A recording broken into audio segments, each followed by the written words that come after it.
Halo guys, jumpa lagi dengan saya Faiz the Virus. Kali ini saya akan mereview tentang extra fan yang terpasang di motor Yamaha Aerox saya. Karena banyak banget ya yang bertanya, apakah si extra fan ini tahan air kalau kena hujan, dicuci, bahkan kalau melewati genangan air. Kebetulan kan kemarin motor Yamaha Aerox saya ini udah nerjang banjir ya, yang cukup lumayan dalam karena bagian CVT pun itu kerendam. Otomatis kalau kerendam bagian CVT berarti extra fan pun terendam ya.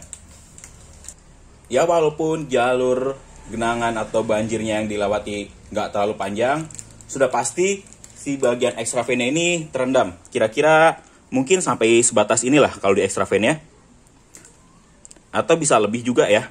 Yang pasti bagian kipas ini sudah pasti terendam karena dari beberapa kali banjir yang dilewati setelah saya pasang extra fan, itu cukup lumayan tinggi. Di bagian kaki pun terendam ya. Maksudnya di arah sini nih.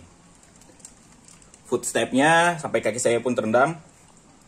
Otomatis si kipasnya pun terendam. Terus apakah si extra fan ini masih awet? Jawabannya ya, alhamdulillah ya. Setelah mungkin lebih dari 4 kali lewatin banjir, extra fan ini masih tetap nyala.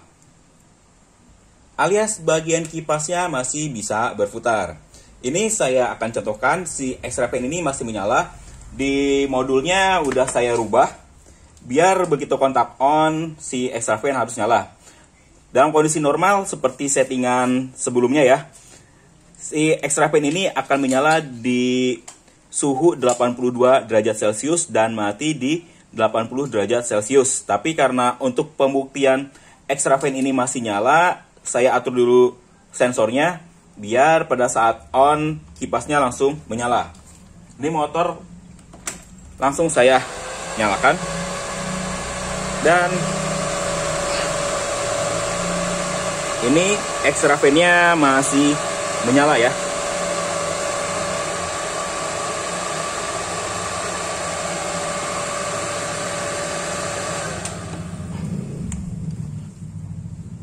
Dari suaranya pun masih sama, nggak ada suara yang aneh menandakan kalau si extra fan ini punya kerusakan atau sejenisnya. Karena memang dari bahan extra fan ini yang saya pakai untuk motor VR ya, memiliki ketahanan terhadap air. Mungkin di kipas fan yang lain pun yang banyak dipakai ya di motor-motor kayak Jupiter MX, Vision, pokoknya semua yang memiliki kipas di radiatornya, sepertinya semuanya itu tahan terhadap air. Makanya pada saat motor saya lewatin banjir, extra fan ini masih bisa tetap nyala. Alias nggak mati walaupun terendam air. Malahan kalau saya lagi cuci steam ya sendiri di rumah, ini pasti disemprot juga nih bagian extra fan biar kisi-kisi di dalamnya pun jadi bersih ya, kisi-kisi radiatornya. Mungkin dari yang bertanya itu punya kekhawatiran ya, kalau si kipas di extra fan-nya ini memiliki kelemahan terendam air atau tersiram air dia mati, tapi kenyataannya yang udah saya coba beberapa kali, baik disengaja maupun tidak ya.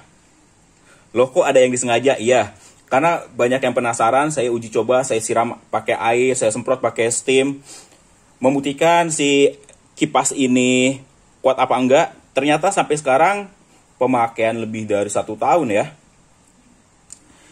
kondisinya masih tetap awet untuk di bagian kipasnya. Karena saya yakin orang yang membuat si kipas radiator ini pasti didesain secara khusus dan bisa tahan terhadap air. Makanya walaupun terendam air dia tetap nyala. Terus bagaimana dengan kondisi modulnya? Modul itu berbeda lagi ya. Modul pasti aman karena modul nggak disimpan di area bawah sini. Yang ada di area bawah hanya kipas dan sensor suhunya. Itu pun nggak akan terpengaruh terhadap banjir. Soket-soketnya yang penting aman ditaruh di tempat yang jauh. Modulnya, untuk modul sensornya, saya simpen di bawah jok. Sehingga ya nggak bakal masalah ya. Si modulnya ini nggak bakal kena air. Walaupun kemarin mungkin punya saya ini udah ganti modul ya yang kedua. Karena yang kemarin itu ada masalah, disimpan di jok mungkin ketempuk barang-barang, jadi kabelnya putus, begitu disambung lagi gak bisa, ada konslet. Jadinya saya ganti modul yang baru. Untuk modulnya termasuk lumayan awet dan harganya pun gak terlalu mahal ya. Ini modul yang kedua. Saya kemarin kan pakai 2 modul ya. Dua-duanya rusak dan kasusnya sama, gara-gara kabelnya putus. Akhirnya mati. Jadi untuk modulnya sendiri udah pasti awet kalau penyimpanannya benar. Yang terpenting kan di si kipasnya ini, karena harganya yang paling mahal ya kipas radiatornya ini. Kalau modul sih masih di bawah 50.000 ya. Kalaupun rusak kalian tinggal ganti, setting ulang lagi sensornya, gak jadi masalah. Jadi begitu ya kesimpulannya, extra fan ini sangat aman. Walaupun terendam air dia enggak mati. Untuk masalah efisien apa enggak penggunaan extra fan itu balik lagi ke kalian. Karena memang motor standar itu dibilang mubazir pakai extra fan, tapi kalau buat saya sendiri karena saya sukanya melakukan pengujian, ya makanya saya pasang. Ya pokoknya terserah kalian aja lah, dirasa si extra fan ini manfaat di motor kalian pasang. Kalau dirasa nggak manfaat ya nggak usah dipasang, karena memang biaya untuk ngebangun atau merakit si extra fan ini cukup lumayan mahal ya. Kalau dibandingkan kalian menggunakan air radiator yang bagus dan kipas magnetnya pakai punya Mio atau punya Xeon, itu udah cukup ya, tanpa harus menggunakan extra fan ini. Kalian pakai Prestone atau air radiatornya punya iPhone, itu udah cukup ya. Karena yang saya rasain pada saat pakai Prestone, si extra fan ini sendiri jarang banget nyala. Berbeda dengan pada saat saya pakai Yamaha Loop lagi, dia lebih sering nyala. Termasuk dari oli yang kalian pakai juga. Kalau oli yang kurang bagus ya pasti cepat panas, mesin pun jadi cepat panas ya. Maka extra fan pun akan lebih cepat berputar.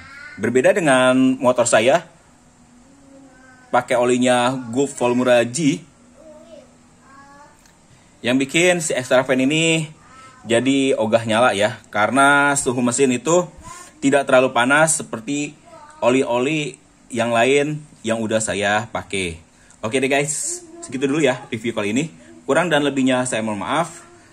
Kalau butuh review tambahan, nanti saya akan review total penggunaan si extra fan ini di battle dengan kipas magnet yang udah saya gunakan, olinya, terus air radiatornya. Nanti akan saya bikin video khususnya. Untuk kali ini saya cukupkan sampai di sini aja, dan sampai jumpa lagi di video saya selanjutnya.